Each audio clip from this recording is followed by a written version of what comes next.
bound to be staggering That's as the day progresses. Aboard those airplanes alone, 266 people have lost their lives. That was confirmed by both United and American Airlines, and we are unclear, as Matt just said, about the perhaps thousands of people who have been killed and certainly injured as a result of what happened in New York City and outside Washington, D.C. at the Pentagon. With more, here's Tom.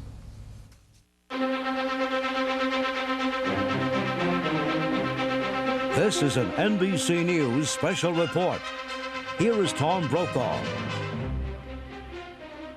September 11th, the year 2001, a day unlike any other in the long course of American history, a terrorist act of war against this country. President Bush saying today that freedom has been attacked by a faceless coward and freedom will be defended. Not since Pearl Harbor was attacked on December 7th, 1941, has this country undergone such a devastating and damaging attack. And it may not yet be over. We do know at this time that at least 4 targets have been attacked.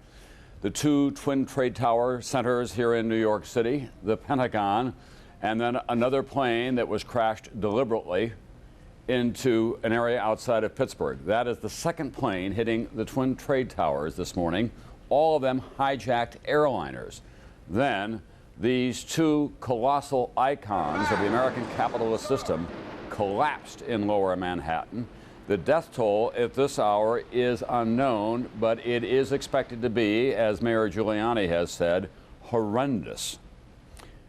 Shortly after those attacks on the Twin Trade Towers in New York City, at the Pentagon, in one of the outer rings, another hijacked airliner crashed into 2 areas there, killing an untold number of U.S. military personnel in Washington, D.C.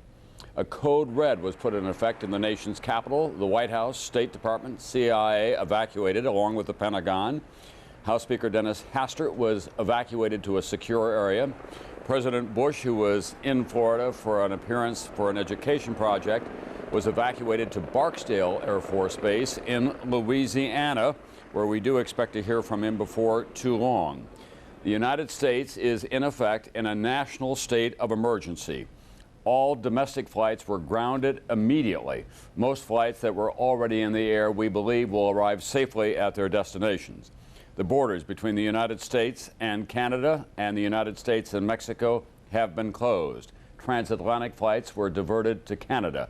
U.S. military forces in this country and around the world have been put on the highest possible alert.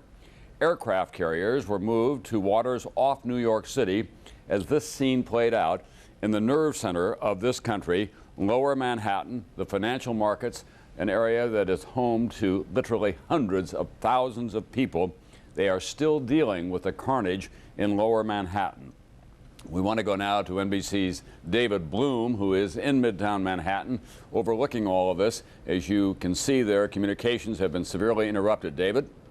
Well, Tom, what we're looking at behind us more than 4 hours after the first explosion is the smoking hulk of the essentially vanished World Trade Center. As you've said, the essential question at this hour in New York City is how many people may have died in these attacks.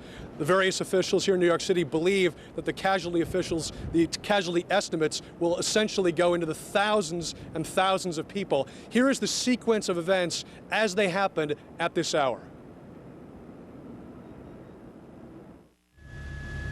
The first plane attacks the World Trade Center's South Tower at approximately 8:42 Eastern Time. Airline officials say at least 2 American Airlines flights and 2 United Airlines flights were hijacked today, and that the attack planes were the hijacked domestic flights. Roughly 21 minutes later, approximately 9:03 Eastern Time, the second large jetliner can be seen taking dead aim at the World Trade Center's North Tower. Emergency officials estimate 20,000 or more people may have been inside the 2 110-story buildings at the time of the attacks. Eyewitnesses report victims falling and in some cases jumping from the 2 buildings. At approximately 9:40 a.m. in Washington, D.C., a third hijacked plane crashes into the Pentagon in a burst of flames, one side of the building collapsing. Non-essential personnel from federal buildings, including the White House and the U.S. Capitol, are evacuated. 9:59 a.m., the South Tower of the World Trade Center collapses. An unknown number of people still trapped inside.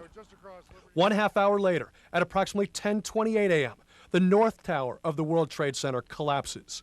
Rubble, debris spreading for blocks. In a separate but apparently related crash, a fourth hijacked plane, a Boeing 767, crashes in western Pennsylvania, about 80 miles southeast of Pittsburgh. The FAA closes all domestic airports, shutting down all U.S. airspace. So again, Tom, 4 hijacked airplanes. We know what happened to each of the 4. Other officials investigating now, both apparently the worst terrorist attack in the mainland United States ever. Tom?